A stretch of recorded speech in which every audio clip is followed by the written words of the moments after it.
Hello, everybody. Glad you could join us today. If you've seen our first two podcasts we've done already, you know that we're going to be talking about fine minerals and what makes a fine mineral. So today, I have a good friend of mine, Steve Behling, with us, and we're going to talk about that subject. David, nice to see you. Good to see you again. It's a pleasure. So fine minerals. I know I can't think of anybody in the world I'd rather talk to about fine minerals than you, and you can define them really well, I'm sure. Well, thanks. What comes to mind when you think of a fine mineral? I tell you what, it's the most exciting collectible out there in my mind. They're nature's treasures. They're one-of-a-kind pieces that are inorganic. Nobody's made them.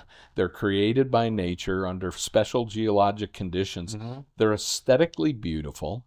And to me, I think it's amazing that they aren't regarded in the world as the very top collectible, because they're really treasures of the earth.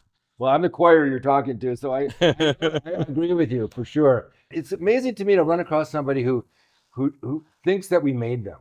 Yes, who I doesn't know. understand that they came out of the ground like that. That's right. The reason why people think that is they're so incredibly geometrically designed. You know, the 6 crystal systems in the mineral world, you know, they are producing these incredible geometric objects, cubic crystals of pyrite that are perfect cubes, like somebody cut and polished them. They have external luster that looks glassy like a piece of art glass. But honestly, they're just the way nature created them. It's true, and it's that symmetry that really actually turned me on to crystals and minerals. Yes. It really is. It's amazing. Yeah. And that people don't understand, I think, the difference between organic and inorganic. Yeah. You know, we live in an organic world. That's right. But we're breathing and living. Yeah, we are, and they aren't. Yes, they aren't. They never have. But they are. The chemistry of inorganic nature is really, really fascinating. Yes, the way the molecules come together to create these geometric objects, and that's going into an area that most fine mineral collectors today really don't delve too deeply into. They're not into the science of how do these crystals come together and grow. Most of them are just mesmerized by the beauty, the simple architectural beauty, the aesthetic beauty of these objects, the colors, the lusters, the shapes. And that's what's kind of neat thing about the hobby and our interest is because you can get as deep in it as you want. That's right. If you want to know the chemistry and the laws of physics that define it, go for it. That's right. If you don't, it's a beautiful rock on my shelf, fine. That's right. And you know, the interesting thing about that is one of the fun things about collecting minerals in general is that you can be a collector of species. You can want to collect only minerals that contain copper. And there's a gentleman I met at this show here that his whole thing, he's a mine superintendent. He works at a copper mine, and he wants to build a collection of all of the species of minerals that contain copper. And so you can do that. You can drill down and look at the chemistry of these copper minerals. But most of the people that I know that are collecting fine minerals, they're after the beauty of these objects and the rarity of them, and of course the storage of wealth potential in getting something that's rare and beautiful and possessing it. I think different people define the word rare. People define the word rare differently. Yeah. How do you look at rarity in minerals? Well, you know, mineral specimens, crystallized mineral specimens, my ex-boss, Brian Lees at Collector's Edge, said they're as rare as a drop of water in an Olympic-sized swimming pool. When you walk around the earth and you go on a hike, do you see anything that's bright red in the rocks? Do you see anything that's bright yellow, chartreuse green? They're brown or gray or white or black rocks. And you go, well, where did all these doggone things come from? Well, they require special geologic conditions with just the right amount of chemistry, the right amount of pressure, the right amount of time. And they really are rare on the earth. And one of the things that I was looking at the other day, I said, you know, how many professional artists are there in the United States? People who are creating an art object Yeah. and selling that piece of art.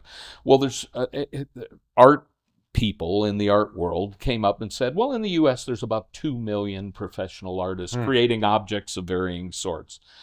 Well, in the United States, I went out and looked on the internet and how many mines in the United States were producing something other than gravel and sand and architectural rocks.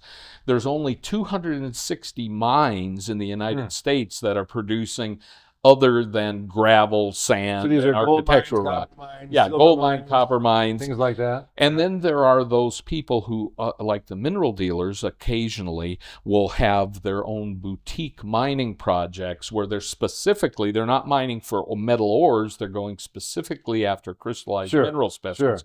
But the end result of all of this is you've got artwork that's created by the hand of man, 2 million US people creating these, and people are respecting this as, something rare and unusual and spending tens of millions and hundreds of millions on artwork. Right. Some of it that looks a little bit like paint thrown on the wall, but at the end of the day, in the mineral world, there's a limited number of locations that could produce mineral specimens. And in operating mines, most of those owners of the mines want their employees to be digging the ore minerals. Right. And if they come across a pocket while they're on machinery in some mines, they'll fire the miners for getting off their machinery to save these mineral crystals. So honestly, not only are they destroyed in the commercial mining processes, but they're so rare on planet Earth in any case that the things you see in a place like Tucson, Arizona at the annual show that which we're at right now, these things are so incredibly rare on the earth. And you might see 200 dealers carrying these things and you think, oh my gosh, the world's a flood with mineral specimens. But then I help collectors at the upper end of the fine mineral world to find specimens that are suitable for their collections. I've been here 3 days now, and the pieces that I've found that I think are really worthy of my clients are a tiny, tiny, infinitesimally small fraction of what's on display here. So really fine mineral specimens that have all the quality characteristics we can talk about in detail, they're exceptionally rare, even in a world where there's lots of examples of fluorite and quartz and other minerals out there. Right. So, well, fine minerals then. I mean, you are at the pinnacle of that, actually. If you're looking for people that are they're rare themselves, those collectors. That's right. Looking for that few piece. It's true. And I was fortunate enough to work with Collector's Edge for 23 years, and I've been collecting fine minerals for myself and selling them for 50 years. And so I started at 19, and so it's been a little over 50 years. And so, there's a defined set of characteristics that are not unlike in the diamond world, the color, clarity, and carat weight. Right. There's a series of quality characteristics. You want them to be free from damage externally and internally. You want them to have good luster. You want them to have vibrant But color. it's kind of like buying a gemstone. Yeah. For a ring, It is. It's very similar characteristics you're looking for. We just use different terms for some of those things. That's right. I've often kind of made that correlation. Yes, it's very true. It's very similar. It's a series of quality characteristics. And when I advise people on what they should look for when they're looking for fine minerals, the easiest thing and the first thing they should do, and there's been a number of books and elements of books that are written about the quality characteristics of fine minerals, and we've talked about a couple of them. But to me, quality is only one half of the equation. You want to make sure you get a quality specimen, but then you also want to keep an eye on the current fashion within minerals. What are the most popular sizes? There's things they call thumbnails that are 1 inch by 1 inch, fit in a 1 inch by 1 inch cube. There's miniatures which fit in a 2 inch by 2 inch cube. Today, most people that are buying fine minerals are focused in on things that are roughly the size of a small lime up to the size of a cantaloupe. And there are people who collect all sorts of sizes. In China, you'll go over there and there'll be pieces that can be the size of a Volkswagen that they're pulling out of the mine. And that's changed in China too, right? Yeah, over the 20 years. Yep. They now see that there's goodness in little things. That's right. They're coming into more of a Western view of fine minerals. But it's interesting that there's a number of ways to collect. But in the fine mineral world, this idea of market desirability helps preserve the value of this, and that's important to me. When people are spending real hard-earned dollars on a mineral specimen, you want them to get something that's going to perform fairly well over time, that it's going to hold its value or at least not lose a ton of money. And so if you buy something of quality, you're already helping yourself dramatically. Sure. And then the other thing is paying attention to this idea of market desirability. And that is, if you look at zeolite specimens from India, they have the most beautiful apopholites, stilbites, mesolite sprays. They have incredible minerals. But they come from, it's something like 300,000 square kilometers of space in the Deccan Plateau. And it's a big volcanic layer of lava with nice gas vesicles that have these mineral specimens in them. In our lifetime, certainly mine, but in most of our lifetime, even young collectors, they're not going to run out of Indian zeolites. So that volume of material, a fine material coming into the market over a period of time, retards the value growth of those specimens. A lot of deposits are a one-time wonder. There's one pocket. People talk about the alien eye fluorites. Well, good ones, there are probably only 30 or 40 found max, and everybody wants one. Everybody wants one. So in that sense, that rarity, they're aesthetically beautiful because they're interesting phantoms within the fluorite, but they're also rare, and knowing that in the market, that is also a transitional thing at times. When a new find is made in the world, we were talking earlier about azurites worldwide, and at the time before the Milpias mine, copper mine, was found down in Mexico, the Bisbee azurites, the Sumeb azurites, and a couple of Moroccan, a couple other worldwide locations were really at the top of the heap and were very desirable in the marketplace. Well, all of a sudden, this wonderful copper mine in northern Mexico comes out and producing a vibrant blue color in big quantities, and often associated not only with the blue of the beautiful euhedral azurite crystals, but it's sitting on green malachite, so it has this beautiful color contrast.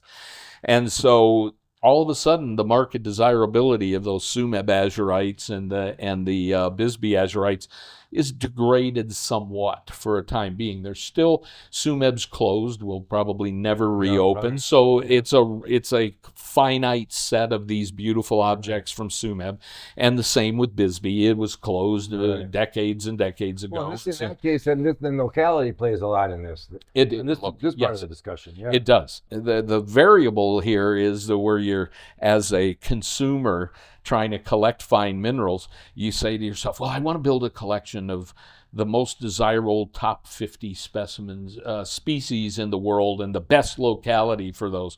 Well, all of a sudden, Milpias comes out, and you go, well, I got a killer Sumeb azurite, but maybe I have to buy a Milpias azurite. So that's one of those twists and turns in the marketplace that you can't always be sure are going to allow you to succeed. So do you think our concept of what makes a fine, you've been in this since you were 19 years old. So do you think over those years till now, do you think the concept and the definition of what a fine mineral is has changed also to the collector? I think so, and in one particular regard. When I started collecting, no one. I had some very good mentors. They were. You're lucky. That's good. I mean, yes, it's we should really all have that, important. right? It's Yeah. really important. And Art Smith in Houston, Texas, prolific author and great mineral collector. Dr. Al Kidwell, who was a mineralogist with Exxon. Concy and Dalton Prince, who were mineral dealers and brought in boatloads of fine minerals from Mexico. And so I was very fortunate to have some really good mentors growing up. And one of the things I was seeing is that over time, the quality of specimens, both what was being produced, because they started realizing when I started collecting, it was more of a scientific pursuit. Yeah. It wasn't a collectible that people were looking for really fine quality minerals.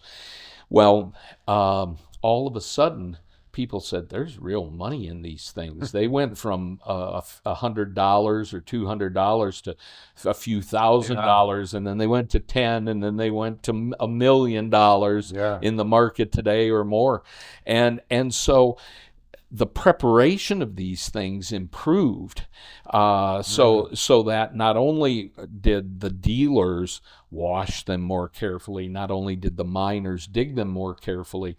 When you're in an area, remote area like the mountains of northern Pakistan, where they're producing a lot of gem minerals, you know, you're having to take these things off a 16,000-foot mountain on a trail full of donkeys, and if you have a matrix aquamarine specimen that you've encountered, you have to debate really hard. Do I want to keep this aquamarine crystal on this matrix rock, which multiplies the weight by 7 or 8 times, or do I want to just pop the crystal off and sell it for faceting rough, or do I want to sell it as a single crystal? Because there's limited space to bring this stuff down the mountain. So the quality overall, people started to realize, gee, these things are really special. We ought to treat them with more respect. We ought to prepare them more carefully so that they really are as beautiful as they can be. You know, it's interesting you say that, because you go to some places in the world and they haven't gotten that memo yet. Yes. You know, as long as, and I'm sure they've been told, but because the gem industry is so convenient for them, they don't keep the thing on they don't care. Yeah, they don't care. Yeah. And no, but it would be 10 times the value if you just left it like that. I know. They don't get it. It's true. Well, and the same can be said for mine owners who have a mine that occasionally produces a pocket of beautiful crystals. They'd rather blow the pocket up than have their miners get off the machinery. My experience is it depends what the grade is of the way that they're holding up for 3 days while they, you know, so that's right. Rocking the box is more important to them. That's sure. right. Yeah. So it's an very interesting hobby and a very interesting business. But back to the concept of fine minerals, I think quality should be the number one guidance for people. And then keeping an eye on market desirability. And the way people do that is to talk with an advisor that they trust in the mineral world, either a fellow collector who's plugged in, dealers who understand what's hot and what's going on in the marketplace. And there are trends that occur. I mean, there was a decade or so where Michigan coppers were super hot. We couldn't keep them on the shelf. And it slowed down a little bit because all the collectors who got inspired to get one got one in their collection, and they say, well, I got that base covered. And so the frequency of sales on those things slowed down a little bit. And so it happens with a lot of different mineral species. Don't you think also the quality of minerals, quality of a fine mineral, and what we desire to collect these days over the last several decades has increased so much too. I mean, I think back upon the Dave Wilbers and the Ed Swobodas and the Bill Larsons who dug when they were young men. And they brought things out there. We're great. There's no doubt about it. But some of the things that are coming out today are a whole order of magnitude greater. Yeah. I mean, the quality, visually, the quality is just so outstanding. Right. Well, you look at tourmaline, for instance. Yeah. Okay, you had the incredible Himalaya mine Yeah. discoveries. Yeah. And the tourmaline queen discoveries. Yeah, that was all right. That was amazing. Yeah, the blue cap discoveries Oh. were just simply amazing. Still Of course, there were only, what, 71, 72 pieces out of the discovery. So they have gone, and one sold here at this show for over 7 figures. One of the things that's changed is that the blue caps that came out, almost all of them needed to have a repair. Yeah, they did. All right. Well, at the time, like I was saying earlier, at the time I started collecting in the 70s, most advanced collectors just wouldn't take a repaired specimen. You wouldn't even use the word. And when you say restored specimen, we didn't even know what that was. Yeah. Repair was bad enough. Right. Okay, well then you have things like the Amazonite and smoky quartz out of Colorado. Right. Pocket's 1 billion years old. It's gone through all sorts of tectonic movement. It's collapsed. But yet they have all the pieces. They can put it back together, and they make an incredible blue Amazonite specimen with smoky quartz out of it. They don't color. They don't polish it. They don't cut it. But they put the pieces back together. It's still natural. Well, the community decided, well, this is okay. You can't find them hardly at all where they don't need at any size where they don't need the repair. Look at that before. Well, and then you go down to Brazil where most of the pockets, the feldspars have been so highly weathered over the years that the rocks that contain these gem pockets have collapsed. Right. And you get this jumbled mass of tourmaline crystals. But when you put them back together, there's these incredible radiating sprays of multicolored gem crystals.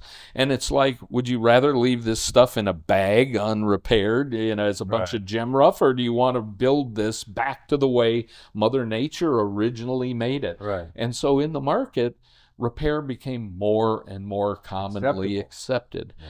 Now, over time, because when you find something that's in 100 pieces and you need to put it back together, well, there might have been a little chip of rock that when you were collecting that pocket, you didn't realize was important. Right. You didn't pick it up off the ground. Right. So there might be a little gap in this creation that you've made. Well, people started using a colored epoxy resin to fill in that gap so it looks complete and looks whole.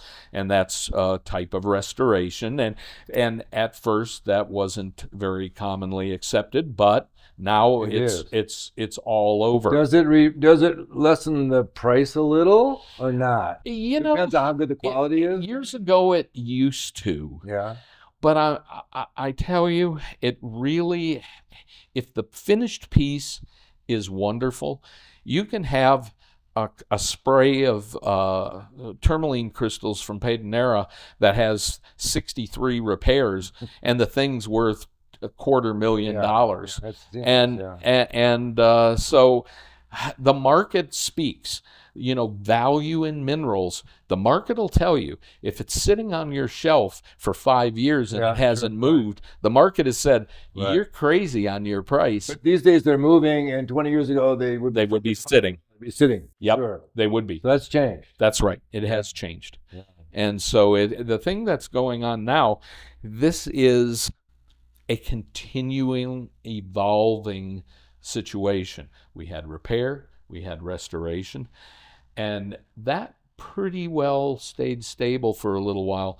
Now there's a number of these professional labs that are doing other types of luster enhancement and other sort of things that, for an old timer like me, you go, well, I don't know how that's going to affect value. I don't know how that alters the fact that this is a natural object, basically untouched by the human hand except stuck back together. Right. Well, some of the things, the micro polishing with abrasives and the other things that are being done, for me, I'm a little bit old school with it, but I tell you more and more as I look around at what's selling in the marketplace, I don't think it matters to the consumer. Did they bring it back to the way it was, or did they bring it back to better than it was ever?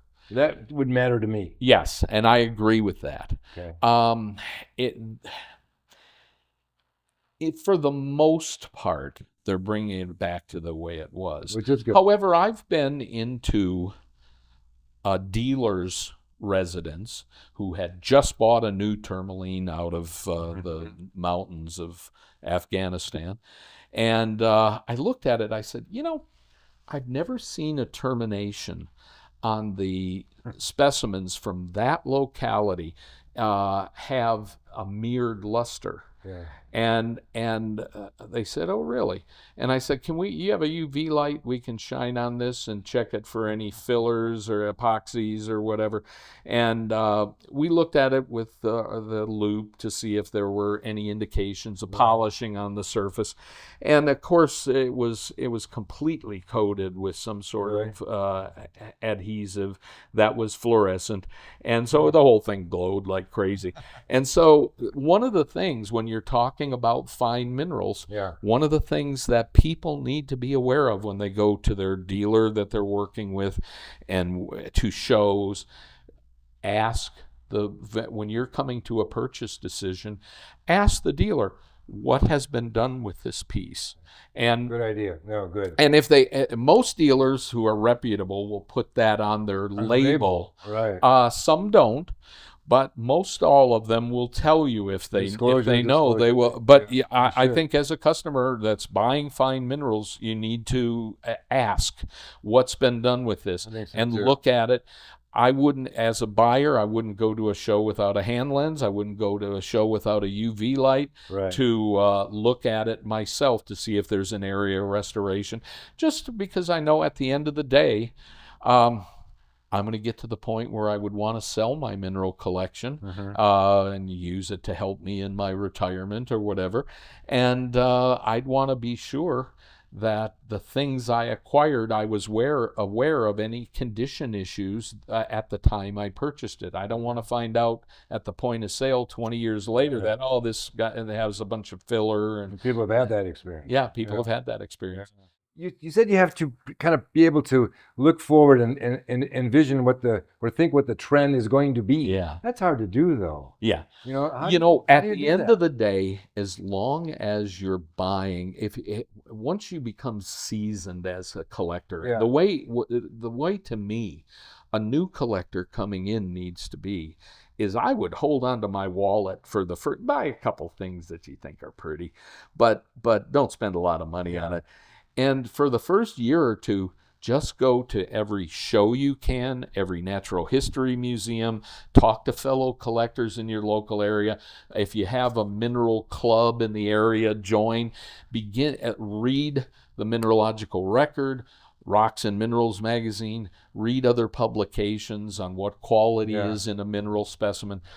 And at the end of the day, you start to attune your eye to immediately spotting what's unusual in the marketplace. I've never seen one that looks like that. I've never seen, and what is of quality. And if you buy things of quality, over time you'll be okay.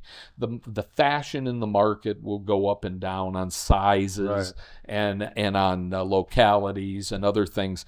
But over time, things that are of a quality remain exceptionally rare because the earth doesn't yield that many quality pieces. So that's the main thing you need to focus on. I've seen, as far as price is concerned, when something comes out and it's really sought after and it's exceptionally good, the price is really high. And over the years, it kind of does this as everybody kind of gets what they want. And then over time, it just climbs right back to that peak it used to be. That's right. And I'm not sure exactly why, but maybe the quality is recognized then, Oh, I remember that 20 years ago. I never got one. Yeah. But, I love them. And all of a sudden they're available again. The demand goes up. Maybe, with the price. Well, it's interesting. People often are afraid when a new find comes out. Yes. They're hesitant to put their money into it because they go, well, a better one might come out. Well, maybe it will, maybe it won't. Or they're fearful that they're going to buy too high. Right. And if I wait I'll still get one. But Sometimes it happens that way, and yeah, other times it all goes away because right. most of these discoveries are not prolific like Milpius is. Yeah. You look at the mimetites that came out of a place called Pingtuling in China. They, for those of you that know vanadinites from Morocco, they're tabular hexagonal Yeah. outline. The vanadinites are, and these Pingtuling mimetites were also. They looked. The geometry of them was very similar to a Moroccan vanadinite, Yeah. but they were incredible quality, highly lustrous, bright orange color, and often bicolor. They had a couple different colors, and they were just beautiful specimens when they first came out. Well, the first ones were the best ones. The subsequent amount that came out was nowhere near as good as the first ones. And those who said, okay, I know the mineral mimetite, it almost always occurs in botryoidal masses. It doesn't have razor sharp crystals. Sumeb had some, but very few places, and Australia had a few, and a few other places had them, but they never really have been this razor sharp, this lustrous, vibrant color. Right. And by researching your hobby and by talking over time with your colleagues and having this internal database of what a mimetite should look like or can look like, and then this new find comes out. If you use your quality characteristics as a guide to what you want to have in a quality mineral, and then you say, I've never seen another mimetite deposit produce specimens like this, then you jump immediately on them because maybe they're expensive but when the top 15 or 20 of them sells, those 15 or 20 are just going to go astronomically high because everybody realizes no more good ones came out. In fact, the company I used to work for, they said after they finished mining, we should go in and see if they left any behind. And I don't know the exact duration Brian spent on mining for the mimetite at this locality, but I think it was somewhere 3 to 6 months. They didn't find diddly squat. The miners said there was these pockets that they found at first. There was nothing left. So it can happen both ways, but very seldom are pockets as large as the pockets that you would find, for instance, at Elmwood. The beautiful calcites, valerites, and fluorites out of Elmwood. Yeah. It's a big zinc mine, and they have these enormous cavities in the dolomite that preserve these calcite and fluorite filled pockets. Well, that doesn't occur very often. No. You know, you look at the Sweet Home mine where they mine the beautiful rhodochrosite from Colorado. It may be 6 months to a year between a decent pocket. And when you find it, maybe it's the size of a big watermelon, maybe it's a little bigger than that, but you've spent hundreds of thousands to over $1 million to chase the next pocket down, and you never know what the geologic conditions were there. Are the crystals going to be lustrous, or did some solutions come through and etch them? So when you see something of quality as a consumer, if you've done your research over a period of years and you look at this thing and you go, it's got all the right quality characteristics, it's lustrous, it's got good color, it's free from damage, and all of the rest of the quality characteristics, and then you go, man, I've never seen a cherry red rhodo 1.5 inches across on a sparkly quartz matrix. I want to buy that. I'm going to get one. Yeah. And people lined up in Denver show when the rhodos first came out. They had to have tickets. So when the TGMS show opened up, everybody ran. They literally ran to your booth. To see those. So it's a great hobby. And there's a lot of characteristics to it. And there's no one right or wrong answer. There really is not. And there's no one right or wrong way to do it. There's people who collect only find minerals from worldwide localities that are aesthetically beautiful. And other people will say, I really love Sumeb, and I'm going to collect all of the species that were attractive that come out of the Sumeb mine. And I think collectors change their perspective too as they collect. Yeah. I've been collecting for over 40 years, and my focus now has changed. Localities I'm interested in are changing. Yeah. So many things. I was talking to a couple collectors down here in Tucson, and a couple of them said, it's really interesting when you're a beginning collector, you tend to focus on the fluorites, the quartz, the other things that are relatively available and aesthetically beautiful and colorful.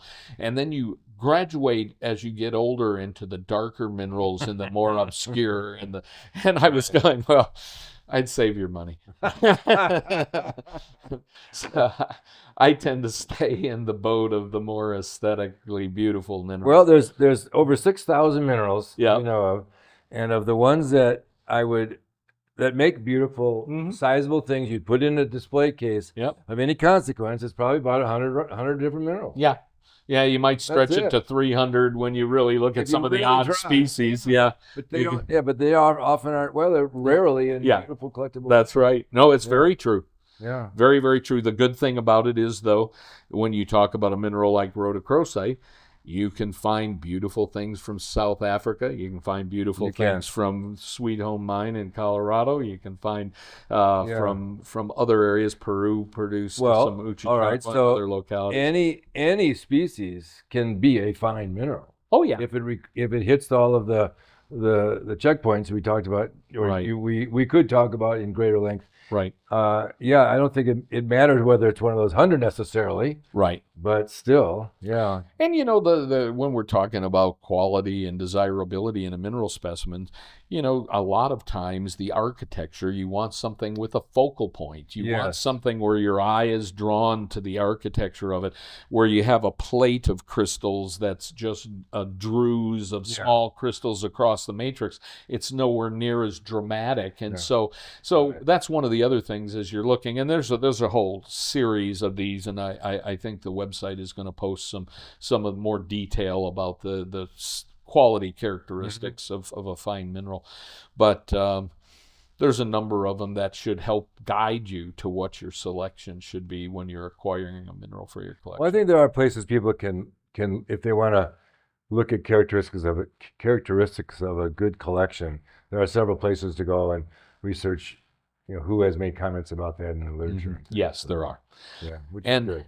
And the thing about it is that the more you research, and the thing that's sad is that a lot of gem and mineral shows around the country are going away. Yeah. There's the big one in Denver. Yes, you as a show promoter, that there's a lot of pressure. Things change. Yeah. And what's changed is that a lot of this is being brought to people's homes through the internet. Right. And so they're able to pull up their computer and they can see all of the minerals that they believe are available in the marketplace. Then the hidden answer to this is that most of the dealers recognize that expensive minerals have a hard time selling on the internet. So if you're building your knowledge of what a fine mineral is only by looking at sites on the internet that have minerals for sale, you're missing out on the upper 20% of the minerals that are available in the marketplace. You don't even know what they look like. Very true. And that's the reason why I think it's sad that so many of the local, regional mineral shows are going out of business. Right. Because going there and seeing what's on the dealer shelves, you walk in and you say, that mineral is just beautiful. It's aesthetically pleasing to me. Right. And that's what really matters at the end of the day. The collections you build have to be pleasing to you. Well, some of the rocks I've bought that I love the most are the ones when I walked in the dealer's room, I took a look at it from a distance and saw that that's it. I've got it. That's the one I'm going to go. That's right. And it grabs my neck and it pulls me right to the glass. That's right. And I know it's the one. That's right. And that's the way it should be. I think so. And I think it's unfortunate that we're losing that opportunity, except in Tucson and in Denver and a couple other regional shows, the Springfield show on the East Coast and a couple others.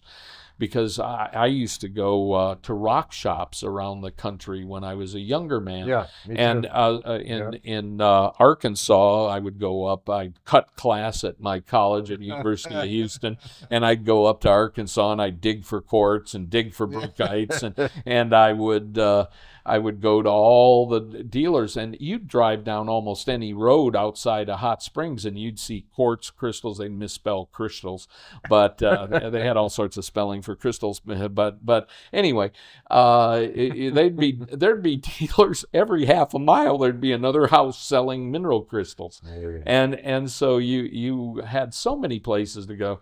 You're on the interstate now. You're lucky. Most of the local rock shops have closed their doors. And well, I think there used to be a rock shop in every town because the highways went through the town. Yeah. Now they go on interstates around the town, and the rock shops they fell by the wayside. That's right.